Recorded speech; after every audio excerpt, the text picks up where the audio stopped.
दोस्तों स्वागत है आपका gold rate today live YouTube channel पर। आज के इस वीडियो में जानेंगे कुछ महत्वपूर्ण और बड़ी खबरों के बारे में। साथ ही जानेंगे 22 कैरेट और 24 कैरेट सोने चांदी के दाम क्या है।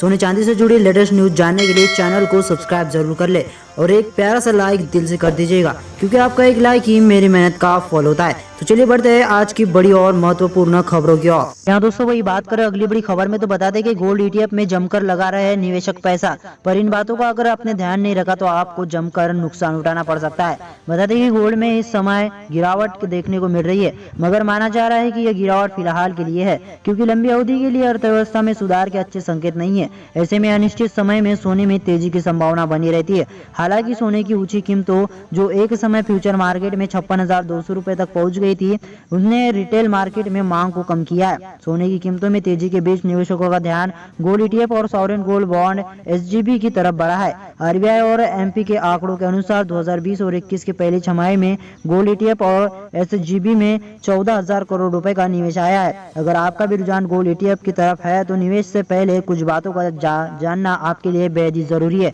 बता दें आपको यह ध्यान रखना चाहिए कि गोल्ड ETF पर बाजार जोखिम होता है। यह भी सुनिश्चित किया जाना चाहिए कि गोल्ड ETF जो 99.5% शुद्ध फिजिकल गोल्ड की जगह होते हैं, वो वैज्ञानिक ऑडिट यानी कि कानून के अनुसार गुजरना होता है।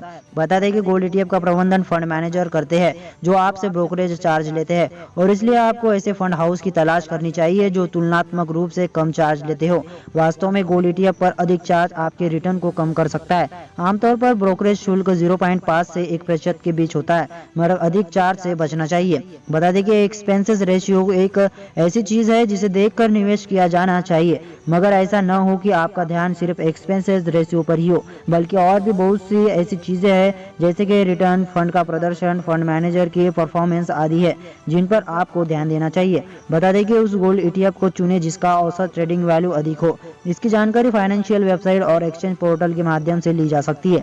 यदि किसी उत्पाद के लिए वैल्यूम कम हो तो आपको विक्रम मूल्य कम रखना पड़ सकता है। इस वजह से आपको अपने गोल्ड ETF निवेश पर नुकसान उठाना पड़ सकता है।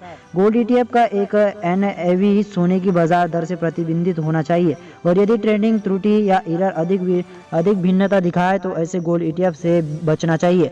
जी हाँ, बता दें कि गोल्ड ETF में बहुत ज्यादा निवेश न करें। लंबे समय में सोने में केवल 10% का सालाना रिटर्न दिया है।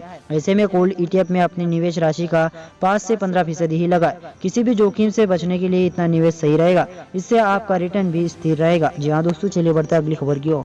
बात करें सोने और चांदी के दामों की, तो चलिए जान लेते हैं दिल्ली सराफा बाजार में 22 कैरेट और 24 कैरेट सोने के दाम जो है वो क्या रहे हैं।